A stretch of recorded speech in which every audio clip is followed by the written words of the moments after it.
wifuzwa ibihe byose, igice cya 6. Twabonye inyenyeri ye. Iki gice gishingiye muri Matayo igice cya 2. Yesu amaze kuvukira i Betelehemu mu gihugu cy'Iyudaya ku ngoma y'umwami Herode, haza abanyabwenge baturutse iburasirazuba bagiye i Yerusalemu, barabaza bati, umwami w'Abayuda wavutse ari hehe? Ko twabonye inyenyeri ye turi iburasirazuba, none tukaba tuje kumuramya. Abanyabwenge baturutse iburasirazuba bari abacurabwenge, bari abo mu itsinda rinini rikomeye ryarimo abantu bavukiye mu miryango y'abanyacyubahiro irangwa n'abantu b'abakungu kandi bize bo mu gihugu cyabo. Muri bo harimo benshi bigishaga ko ibyo abantu bizera bidafite gihamya. Abandi bari abakiranutsi, bari barize ubumenyi bubabwira ko ishobora byose ibonekera mu byaremwe, kandi bahawe umugisha kubwo gukiranuka n'ubwenge bwabo. Iyo niyo mico yarangaga abanyabwenge baje kureba Yesu. Umucyo w'Imana uhora umurikira mu mwijima wa gipagani. Ubwo aba banyabwenge bigaga inyenyeri zo mu kirere kandi bagashaka kumenya byimbitse ibanga riri mu nzira z'urumuri rwazo, babonye icyubahiro cy'Umuremyi, bashakisha ubwenge nyabwo, bahindukirira ibyanditswe by'Abaheburayo. Mu gihugu cyabo hari ububiko bw'inyandiko z'ubuhanuzi zihanura kuza k'umwigisha uvuye mu ijuru. Balamu yari umwe mu bagize itsinda ry'abapfumu, nubwo yari yarigeze kuba umuhanuzi w'Imana. Akoreshejwe n'Umwuka Wera, yari yarahanuye ibyo gukomera kwa Isirayeli no kuboneka kwa Mesiya, kandi ubuhanuzi bwe bwagendaga buhererekanywa uko ibinyejana byagendaga biha ibindi. Ariko mu isezerano rya kera kuza k'Umukiza kwari kwarerekanywe biruseho. Abo bapfumu basobanukiwe bafite ibyishimo y'uko kuza kwe kwegereje, kandi ku isi yose izuzura kumenya icyubahiro cy'Uwiteka. Abanyabwenge bari barabonye umucyo udasanzwe mu kirere muri rya joro, ubwo umucyo w'ubwiza bw'Imana wazimizaga imisozi y'i Betelehemu. Ubwo uwo mucyo wagabanukaga, habonetse inyenyeri yaka cyane igendagenda mu kirere. Ntiyari inyenyeri isanzwe mu mwanya wayo cyangwa imwe mu mibumbe y'isi, maze bituma bayitegerezanya amatsiko menshi. Iyi nyenyeri ryari itsinda ry'abamarayika barabagirana, ariko ibyo abanyabwenge ntibari babisobanukiwe. Babaza abatambyi n'abacurabwenge, banashakisha mu byanditswe mu mizingo ya kera. Ubuhanuzi bwa Balamu bwari bwaravuze ngo inyenyeri zakomoka mu bwoko bwa Yakobo. Inkoni byashoboka ko iyi nyenyeri idasanzwe yari yaroherejwe nk'integuza y'uwasezeranye. Aba banyabwenge bari bahaye ikaze umucyo w'ukuri gukomoka mu ijuru, wari ubarasiye mu rumuri rukomeye. Mu nzozi babwirwa kujya gushaka igikomangoma cyavutse. Nk'uko kubwo kwizera Aburahamu yahagurutse akagenda ahamagawe n'Imana atazi yajya, nk'uko kubwo kwizera Abisirayeli bakurikiye inkingi y'igicu bajya mu gihugu cy'isezerano, niko n'aba banyamahanga bahagurutse bajya gushaka Umukiza. Igihugu cy'iburasirazuba cyari cyuzuye ubutunzi bwinshi, bityo aba banyabwenge ntibagiye amara masa. Wari umuco gutanga impano nk'igikorwa cy'icyubahiro ku bikomangoma cyangwa abandi banyacyubahiro, maze impano ziruta izindi zose zibasha kuboneka muri icyo gihugu nizo zazanywe nk'ituro rigenewe uw'imiryango yose yo mu isi yari guherwamo umugisha. Byari ngombwa ko bagenda ijoro kugira ngo bakomeze kureba iyo nyenyeri, ariko abo bagenzi bapfusha igihe ubusa basubira mu magambo y'abakera n'ubuhanuzi bwahoraga buvugwa kuri uwo bashakaga. Uko bahagararaga ngo baruhuke, bashakishaga mu byahanuwe, maze barushaho kwizera ko bayobowe n'Imana. Uko bari bafite inyenyeri nk'ikimenyetso cy'inyuma kigaragara, bari bafite n'igihamya cy'imbere cy'Umwuka Wera wakomezaga imitima yabo kandi akabaha ibyiringiro, nubwo urugendo rwari rurerure kuri bo rwari ruteye umunezero. Bageze mu gihugu cya Isirayeli, bamanuka umusozi wa Elayono. Imbere yabo barebaga Yerusalemu, maze dore inyenyeri yari bayoboye inzira yose, yuzuye umuruho, ihagarara hejuru y'urusengero. Hashize akanya ntibaba bakiyibona. N'amatsiko batera intambwe bajya imbere, bizera badashidikanya ko ivuka rya Mesiya ari ryo mvugo y'ibyishimo ivugwa hose. Ariko uwo babajije wese bagasanga ntacyo abiziho. Binjiye mu murwa wera, bajya mu rusengero, batangazwa no gusanga nta n'umwe uzi iby'umwami wavutse. Ibibazo byabo babona ntawe bishishikaje uretse kubatangaza no kubatera ubwoba, bitabashimishije ndetse babisuzuguye. Abatambyi barimo basubira mu byo bamenyereye, bishimira kandi basingiza imyizerere yabo n'imirimo yabo, mu gihe kandi bashinjaga Abagiriki n'Abaroma ubupagani ndetse n'abanyabyaha kurenza abandi. Aba banyabwenge ntibasengaga ibigirwamana, kandi imbere y'Imana barutaga kure abo bitwa ko ari abayisenga, nyamara basuzugurwaga n'Abayuda bababona nk'abapagani. No mu batoranijwe kuba abarinzi b'ibyera by'Imana, kubaririza kwabo kubatera kutabagirira imbabazi. Kuza kw'abanyabwenge kwahise gusakara i Yerusalemu. Inkuru yabo itangaje itera abantu amatsiko, bigera no mu ngoro y'umwami Herode. Iyo ndyarya y'umunyedomu igira umutima uhagaze w'uwo babasha guhanganira ubwami. Kumena amaraso nibyo byari byaramugejeje ku ngoma. Kuba akomoka mu banyamahanga ntiyari akunzwe n'abo yategekaga. icyo yishingikirizagaho gusa ni uko yari akunzwe n'Abaroma, ariko iki gikomangoma kivutse nicyo cyavugwaga kumurenza. Yari avutse ari uwo muri ubwo bwami. Herode akeka ko abatambyi bagambanye nabo baturutse mu kindi gihugu ngo bateze imvururu maze bamuhirike ku ngoma. Uko kutabizera abigira ibanga, ariko yiyemeza kuburizamo umugambi wabo akoresheje ubuhanga buhanitse. Ahamagara abatambyi bakuru n'abanditsi, ababaza uko inyigisho z'ibitabo byabo byera zivugaho Mesiya azavukira. Iryo perereza riturutse ibwami kandi rikomotse ku banyamahanga ribyutsa ubwibone bw'abigisha b'Abayuda. Uko basuzuguye agaciro k'ubuhanuzi bihembera umujinya n'ishyari muri bo. Herode akeka ko badashaka kumena ibanga ry'ibyo babiziho. Akoresheje ububasha ntibabashaga kumusuzugura, abategeka kubaririza bitonze maze bakamumenyeshaho uwo mwami wabo bari bategereje azavukira. Baramusubiza bati, ni Betelehemu mu gihugu cy'Iyudaya niko byanditswe n'umuhanuzi ngo, nawe Betelehemu ho mu gihugu cya Yuda, ni ukuri nturi mutoya mu midugudu ikomeye ya Yuda, kuko muri wowe ariho hazaturuka umutware uzaragira ubwoko bwanjye bw'Abisirayeli. Noneho Herode ahamagara ba banyabwenge ngo ababaze mu ibanga. Umuriro w'uburakari ndetse n'ubwoba byari byuzuye umutima we, ariko agerageza kwiyumanganya, yakirana abo bagenzi urugwiro. Abasobanuza neza igihe baboneye ya nyenyeri, abahamiriza ko nawe yakiranye umunezero kuvuka kwa Kristo. Asaba abo bashyitsi be agira ati, nimugende musobanuze neza iby'uwo mwana, nimumubona muze mubimbwire nanjye njye kumuramya. Amaze kubabwira atyo arabasezerera ngo bakomeze urugendo rwabo bajye i Betelehemu. Abatambyi n'abakuru b'i Yerusalemu ntabwo kuko bari bayoboye iby'ivuka rya Kristo nk'uko babigaragazaga. Inkuru y'uko abamarayika bagendereye abungeri yari yarageze i Yerusalemu, ariko abigisha amategeko bayifata nk'aho nta gaciro ibafitiye. Aba nibo bagombaga kuba barabonye Yesu, ndetse nibo bagombaga kuyobora aba banyabwenge aho Yesu yavukiye, ariko abanyabwenge nibo bababwiye inkuru yo kuvuka kwa Mesiya. Barabaza bati, umwami w'Abayuda wavutse ari hehe? Ko twabonye inyenyeri ye turi iburasirazuba, none tukaba tuje kumuramya. Kwirata n'ishyari bituma binangira, banga kwakira umucyo. Iyi inkuru yazanywe n'abashumba ndetse n'abanyabwenge iza guhabwa agaciro, byari gushyira abatambyi n'abigisha amategeko mu mwanya w'insuzugurwa, bikananyomoza guhamya kwabo ko ari bo babikijwe ukuri kw'Imana. Izi ntiti z'abigisha ntibabashaga kwemera kuyoborwa n'abo bitaga abapagani. Baravugaga bati, ntibishoboka ko Imana yaturenga ngo ijye kuvugana n'injiji z'abashumba cyangwa abanyamahanga batakebwe. Bakoze ibishoboka byose ngo bagaragaze kutanyurwa n'iyo nkuru yari ishishikaje umwami Herode ndetse n'i Yerusalemu hose. Biyemeza no kutajya i Betelehemu ngo barebe niba koko iyo nkuru yari iy'ukuri. Batuma abantu bafata iby'ivuka rya Yesu nk'aho ari ibikabyo. Aha niho abatambyi n'abigisha amategeko bahereye bahakana Kristo. Uhereye icyo gihe ubwibone bwabo no kwinangira imitima bivamo kwanga umucunguzi by'iteka. Ubwo Imana yakinguriraga abanyamahanga, abayobozi b'Abayuda bo bikingiraniraga hanze. Abo banyabwenge bahaguruka bonyine bava i Yerusalemu. Ubwo basohokaga amarembo y'i Yerusalemu, umwijima wari urimbanije, nyamara batangazwa no kongera kubona ya nyenyeri bajya imbere kugera i Betelehemu.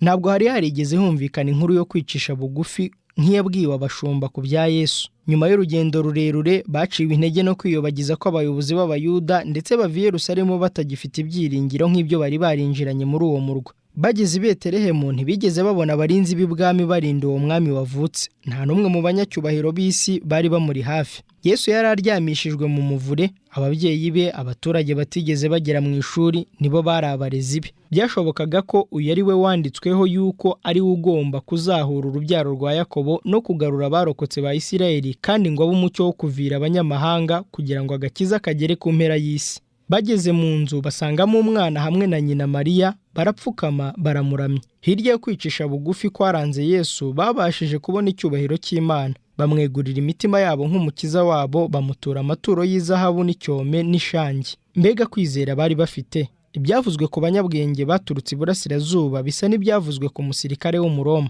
Ntabwo nari nabona kwizera kungana gutya haba no mu Bisirayeli. Aba banyabwenge ntabwo bari bamenye imigambi Herode afitiye Yesu. Bamaze gusohoza icyabagenzaga, bitegura gusubira i Yerusalemu bafite umugambi wo kumubwira ko bamubonye. Ariko bahabwa ubutumwa mu nzozi kutongera kugirana nawe ikiganiro, kugira ngo badasubira i Yerusalemu, basubira iwabo banyuze indi nzira. Uko ni nako Yozefu yaburiwe ngo ahungire muri Egiputa we na Mariya n'umwana. Marayika aramubwira ati, ugumeyo ugeze aho nzakubwirira, kuko Herode agenza umwana ngo amwice. Yozefu yumvira atazuyaje, atangira urugendo nijoro ngo ashake ubuhungiro. ibinyujije muri ba banyabwenge Imana yakanguye ibitekerezo by'ubwoko bw'abayuda ku by'ivuka ry'umwana wayo. Ukubaririza kw'ab'i Yerusalemu uko byateye abantu amatsiko n'uburyo byateye Herode ishyari byatumye ibitekerezo by'abatambyi n'abigisha bikanguka, berekeza ibitekerezo byabo ku by'ubuhanuzi bwa Mesiya no ku bitangaza byari bimaze kuba. Satani yari amaramaje kuzimya umucyo mvajuru ngo we kumurikira isi, akora ibishoboka byose ngo yice Umukiza. Ariko wa wundi udahunikira cyangwa ngo asinzire yarindaga umwana we akunda. Uwagushirije Abisirayeli manu kuva mu ijuru kandi wagaburiye Eliya mu gihe cy'amapfa yaboneye Mariya n'umwana ubuhungiro mu gihugu cy'abanyamahanga, kandi mu maturo y'abanyabwenge b'abanyamahanga Uwiteka yabahaye ibizabafasha mu rugendo bajya muri Egiputa n'ibizabatungira mu gihugu nk'abasuhuke. Abanyabwenge ni bamwe mu bafashe iya mbere mu guha umucunguzi ikaze, nibo babanje kumutura amaturo. Mbega amahirwe y'umurimo bakoze binyuze muri ayo maturo! Ituro riturutse ku mutima wuje urukundo Imana iraryishimira ikariha agaciro gakomeye mu murimo wayo. Niba twareguriye Yesu imitima yacu, tuzamuzanira n'amaturo yacu. Izahabu n'ifeza byacu, ubutunzi bwacu bw'iyi si duhozaho umutima, ibitekerezo byacu n'agaciro duha iby'umwuka bizegurirwa nta nkomyi uwo wadukunze akatwitangira. Herode akomeza gutegereza ko b'abanyabwenge bagaruka. Hashize igihe kandi batagarutse, atangira kugira amakenga. Kuba abigisha bataramumenyesheje aho Mesiya yavukiye byasaga naho bari bamaze gutahura umugambi we, none n'abanyabwenge nabo bakaba bigiriye umugambi wo kumuhunga. Ibi bimutera uburakari burenze. Ikinyoma cyari gitsinzwe, hasigaye gukoresha imbaraga. Yagombaga guha isomo uwo mwami wavutse. Aba bayuda birata bagombaga kubona ingaruka zo kugerageza kwimika uwo mwami ku ngoma. Abasirikare bahera ko boherezwa i Betelehemu bahawe itegeko ryo kwica abana bose bafite imyaka 2 no gusubiza hasi. Imiryango yari ituje yo mu murwa wa Dawidi ihura n'ako kaga, ako abahanuzi bari barahanuye imyaka 600 yari ishize. Induru yumvikanye irama yo kurira no kuboroga kwinshi. Rasheli aririra abana be yanga guhozwa kuko batakiriho. Aka kaga Abayuda nibo bakiteje. Iyo baza kugendera mu byo gukiranuka no kwicisha bugufi imbere y'Imana, iba yarababuriye ikoresheje ikimenyetso ikabakiza uburakari bw'umwami. Ariko ibyaha byabo byari byarabatandukanije n'Imana, kandi bari baranze umwuka wera wagombaga kubabera ingabo. Ntibagize umuhati wo kwiga ibyanditswe ngo babashe guhuza n'ubushake bw'Imana. Bashakishaga ubuhanuzi bwagombaga gusobanurwa bubahesha ikuzo, bukanerekana uko Imana yasuzuguje andi mahanga ku bwabo. Bahoraga birata ko Mesiya azaza nk'umwami anesha abanzi be kandi aribatisha abanyamahanga uburakari bwe, bityo bahembera urwango rw'abategetsi babo. Binyuze mu buryo butari bwo berekanyemo inshingano ya Kristo, Satani yari agambiriye gusohoza umugambi wo gutsembaho Umukiza, nyamara ahubwo biba ari bo bihindukirira. Iki gikorwa cya kinyamaswa ni kimwe mu byaranze amahenuka y'ingoma ya Herode. Akimara kwica inzirakarengane, nawe yahise acirwa urwo atabasha kwiregura, yapfuye urupfu ruteye ubwoba. Yosefu wari ukiri muri Egiputa abwirwa na marayika w'Imana ngo asubire mu gihugu cya Isirayeli. Yibwira ko Yesu ari we uzazungura ingoma ya Dawidi. Yosefu yifuzaga ko urugo rwe rw'ab'i Betelehemu, ariko amenye ko Arikelawusi ari we utegeka i Buyuda mu cyimbo cya se, atinya ko imigambi se yari afitiye Kristo yasohozwa n'umuhungu we. Mu bahungu ba Herode bose, Arikelawusi niwe bari bahuje imico. Byonyine kwima ingoma kwe kwaranzwe n'imyigaragambyo muri Yerusalemu no kwicwa urubozo kw'Abayuda bicwa n'ingabo z'Abaroma. Nanone Yosefu ayoborwa hari umutekano, asubira i Nazareti aho yari asanzwe atuye, maze abariho Yesu amara hafi imyaka 30 ngo ibyavuzwe n'abahanuzi bisohore, ngo azitwa Umunazareti. I Galilaya hategekwaga na mwene Herode, ariko hari higanje abaturage b'abanyamahanga kurusha Yudaya.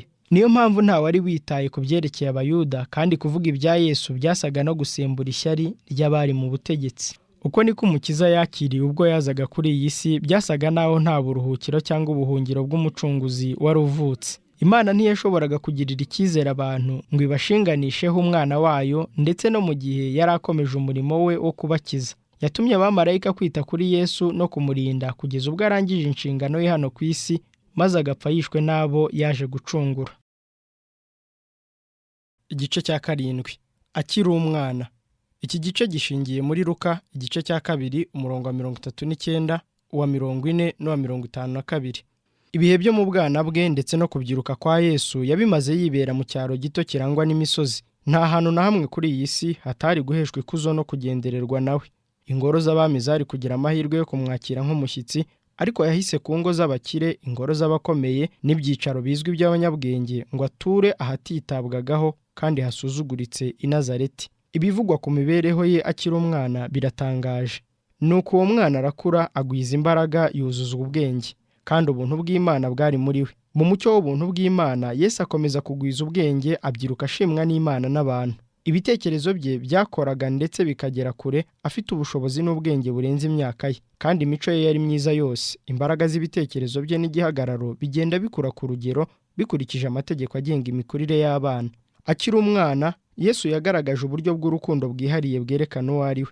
Ibiganza bye byahoraga byiteguye gufasha abandi. Yerekanye kwihangana kutagira icyaguhungabanya n'ukuri kuzira amakemwa. Mu buryo butanyeganyega nk'urutare, imibereho ye yagaragaje ubuntu buzira inarijye mu guha abandi icyubahiro kibakwiriye. Mu bushishozi bukomeye, nyina wa Yesu yitegereje uko imbaraga z'umurimo we zigenda zigaragaza, maze abona ikimenyetso cy'ubuziranenge mu mico ye. Mu byishimo, nyina yifuzaga gukomeza gushyigikira ibyo bitekerezo bizima kandi bifite ubushake. Binyuze mu Mwuka Wera, nyina ahabwa ubwenge mvajuru ngo akorane n'intumwa z'ijuru mu kurera uwo mwana washoboraga kuvuga ko Imana ari yo se. Uhereye mu bihe bya kera, Abisirayeli b'inyangamugayo bagiraga umwete wo kwigisha abana babo. Uwiteka yari yarabategetse ko uhereye mu buhinja umwana agomba kwigishwa ubwiza no gukomera kw'Imana, cyane cyane uko bigaragazwa mu mategeko yayo ndetse n'uko bigaragazwa n'amateka y'Abisirayeli.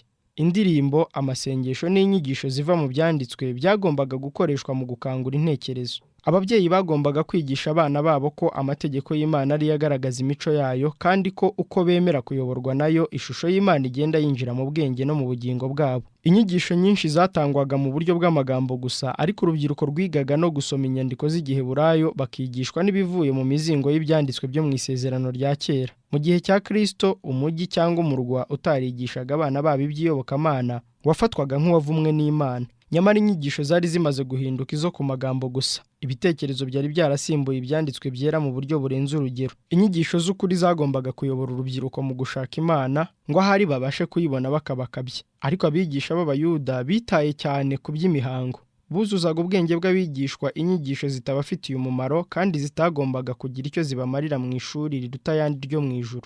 Gahunda yabo y'uburezi ntiyabahaga amahirwe yo kubaho imibereho y'umuntu ku giti cye izanwa no kwakira ijambo ry'Imana. Kubera gutwarwa n'iby'inyuma, abigishwa nta kanya bagiraga ko gusabana n'Imana. Ntibabashaga kumva ijwi ry'Imana rivugana n'imitima yabo. Mu gushaka ubwenge kwabo, bateshutse ku isoko y'ubwenge mvajuru. Amahame y'ingenzi y'umurimo w'Imana yarirengagijwe, akamaro k'amategeko karirengagijwe. Ibyo babonaga ko ari ingenzi cyane ku burezi nibyo byari inkomyi y'iterambere nyakuri. Muri izo nyigisho z'abigisha b'Abayuda, imbaraga z'urubyiruko ntizitaweho. Ibitekerezo byabo byarakandamijwe kandi birasigingira. Umwana Yesu ntiyigishirijwe muri ayo mashuri yo mu masinagogi.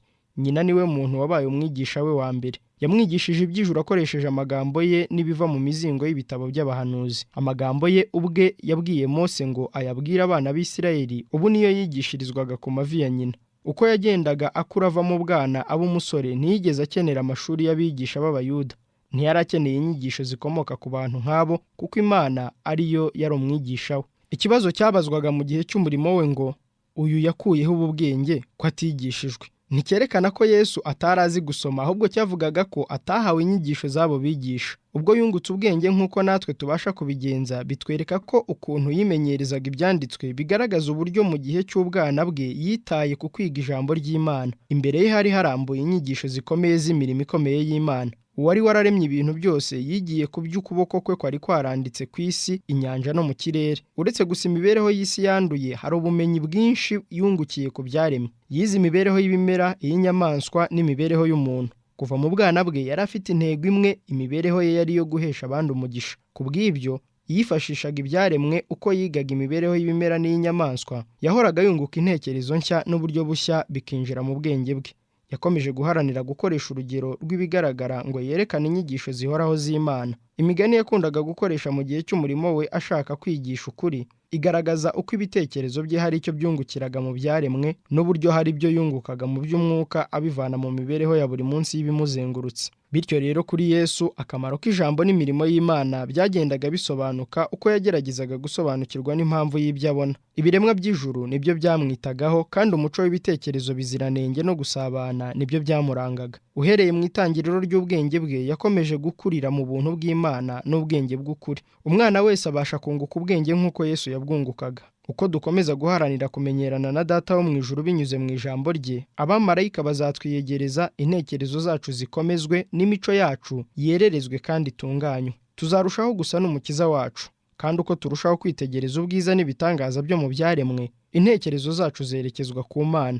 Igihe umwuka ukanguwe, ubugingo buterwa imbaraga no kwegerezwa Uhoraho binyuze mu mirimo yitangaje. Gusabana n'Imana binyuze mu masengesho bituma ubushobozi bwacu mu by'ubwenge n'intekerezo byiyongera, kandi imbaraga z'umwuka zigakomera uko dukomeza gutekereza ku by'umwuka.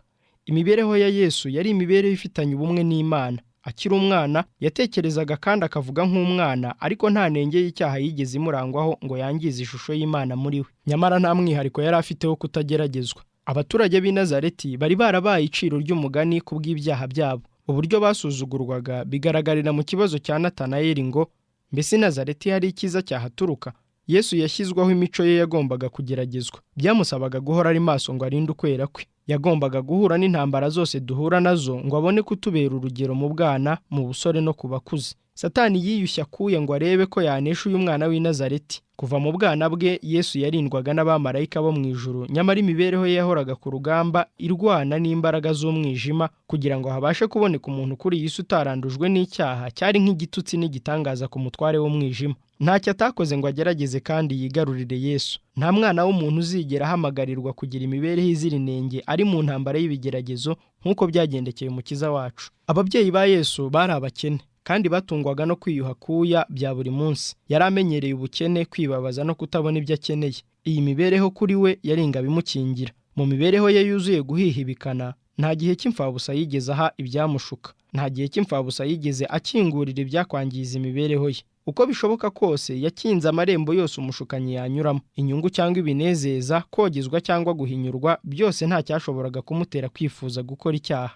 Yari afite ubwenge butuma amenya ikibi n'imbaraga zimubashisha kukirinda. Kristo niwe wenyine wabayeho kuri iyi si adakoze icyaha, nyamara imyaka hafi 30 yayimaze abana n'abaturage b'i Nazareti b'abanyabyaha.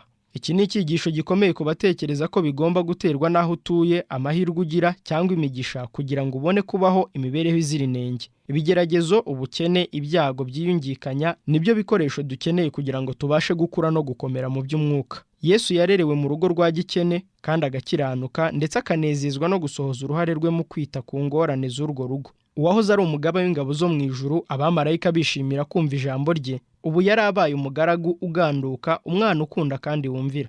Yigishijwe umwuga ndetse akoresheje amaboko ye akora imirimo y'ububaji hamwe na Yozefu. Yambaye ikanzu ye iciriritse y'umukozi usanzwe, yagenze imihanda y'umujyi mutoya ajya kandi anava ku mirimo ye yoroheje. Ntiyigeze akoresha imbaraga ze z'ubumana ngo agabanye umutwaro we cyangwa ngo yoroshye imiruho ye. Uko Yesu yakoraga imirimo mu bwana ndetse no mu busore, ibitekerezo bye n'umubiri byaragukaga. Ntiyigeze akoresha imbaraga ze z'umubiri mu bidafite umumaro, ahubwo yazikoreshaga guhorana ubwiza ngo abashe gukora umurimo mwiza mu buryo ubwo ari bwo bwose. Ntabwo yifuzaga kwangiza, kabone no mu buryo bwo gufata ibikoresho. Yari umukozi utunganye nk'uko yari atunganye no mu mico. Binyuze mu cyitegererezo cye, yatwigishije ko ari inshingano yacu kuba abakozi b'umurava kugira ngo umurimo wacu ubashe gukorwa mu buryo bunoze kandi bukwiriye, kandi ngo bene uwo murimo uduheshe icyubahiro. Umwitozo wigisha amaboko kugira akamaro kandi uhugurira abasore kugira uruhare mu gukemura ingorane z'ubu buzima utera imbaraga, ugatuma n'ibindi bice by'umubiri bikura. Bose bagomba gushaka icyo bakora cyabagirira akamaro ndetse cyafasha n'abandi. Imana yashyiriyeho umurimo kubera abantu umugisha, kandi ukorana umurava n'ubushishozi niwe ubona ishimwe n'umunezero nyakuri by'ubuzima. Gushimwa n'urukundo rw'Imana biba ku bana n'abasore bakorana umunezero imirimo yo mu rugo, bafatanya n'ababyeyi babo. Abana nk'abo nibo bava mu ngo z'iwabo bakaba abantu b'ingirakamaro ku muryango n'igihugu. Mu mibereho ye yose ari kuri iyi si, Yesu yari umukozi w'inyangamugayo. Yari akeneye byinshi, ku bw'ibyo byatumye agerageza gukora byinshi. Amaze gutangira umurimo we yaravuze ati, nkwiriye gukora imirimo y'uwantumye hakiri ku manywa, bugiye kwira. Ni igihe umuntu atakibasha gukora. Yesu ntiyigeze ahakana cyangwa yanga inshingano nk'uko benshi bavuga ko ari abayoboke be bakora. Kubera ko bagerageza guhunga inshingano, nicyo gituma benshi baba abanyantege nke n'abatagira umumaro. Babasha kuba bafite imico myiza, ariko igihe haje ibirushya cyangwa ingorane zigomba gukemurwa, bahinduka abanyantege nke cyangwa abadafite umumaro. Umurava n'imbaraga, ubufatanye n'imico myiza byagaragaye muri Kristo bigomba kugaragara muri twe binyuze mu rugero nk'urwo yanyuzemo kandi akabyihanganira. Kandi ubuntu yagiriwe natwe ni ubwacu. Kuva yarabanaga n'abantu, Umukiza wacu yababaranye n'abakene.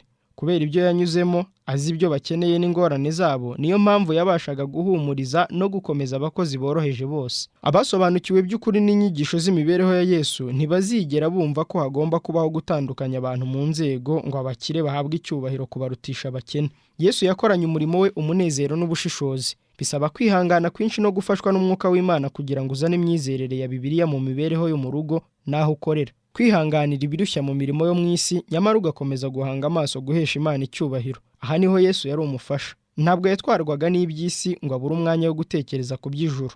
Kenshi yagaragazaga ibyishimo by'umutima we aririmba zaburi n'indirimbo z'ijuru. Kenshi abatuye i Nazareti bumvaga ijwi rye rirangururira guhimbaza no gushima Imana. Yasabanaga n'ijuru mu ndirimbo, kandi ubwo abo bari kumwe bivovoteraga kugwa agacuho kubw'imirimo, basubizwagamo intege n'amajwi meza ava mu kanwa ke. Guhimbaza kwe kwasaga naho kwirukana abadayimoni, kandi nk'umubavu kukuzuza ahantu impumuro nziza. Ibitekerezo by'abamwumvaga byakurwaga mu buretwa bw'iby'iyi si bikazamurirwa mu rugo rwo mu ijuru. Yesu yari isoko y'ubuntu bukiza abatuye isi, kandi iyo myaka yose yamaze i Nazareti imibereho yatembaga impuhwe no kwita ku bandi. Abasaza, abashavuye n'abaremerewe n'ibyaha, abana bakina banezerewe, uturemwa duto two mu ishyamba, inyamaswa zikoreshwa imirimo iremereye, bose kandi byose byishimiraga kubana nawe. Wa wundi waremesheje amasi imbaraga z'ijambo rye yacishwaga bugufi no kwita ku nyoni yakomeretse. Nta na kimwe atitagaho, nta na kimwe yasuzuguraga ngo abure kugikorera umurimo gikeneye. Bityo uko yakuraga mu bwenge no mu gihagararo, Yesu akomeza gushimwa n'Imana n'abantu. Yigaruriye imitima ya bose ubwo yigaragazaga ko ashoboye kubabarana na bose.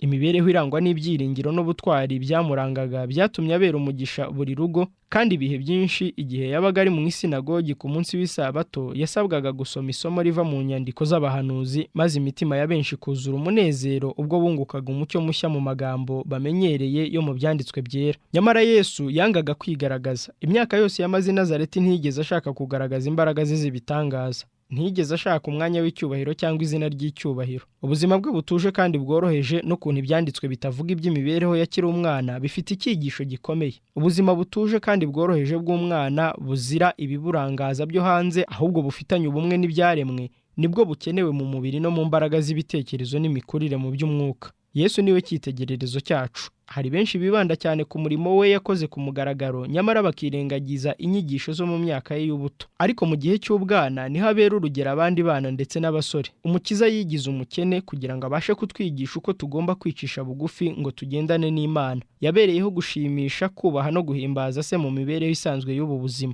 Umurimo we yawutangiye yiyemeza gukora umurimo w'abanyabukorikori biyuha kuya ngo babone ikibatunga uwo munsi. Yakoranaga umurimo w'Imana umwete nk'uwo yakoreshaga akora mu ibarizo, bingana n'uko yakoraga ibitangaza imbere y'abantu benshi. Kandi umusore wese ukurikiza icyitegererezo cya Kristo cyo gukiranuka no kubaha mu rugo rw'iwabo ruciye bugufi, aya magambo Yesu yabwiwe na se abasha kuba ye nawe binyuze mu Mwuka Wera. Dore umugaragu wanjye ndamiye, uwo natoranije umutima wanjye ukamwishimira.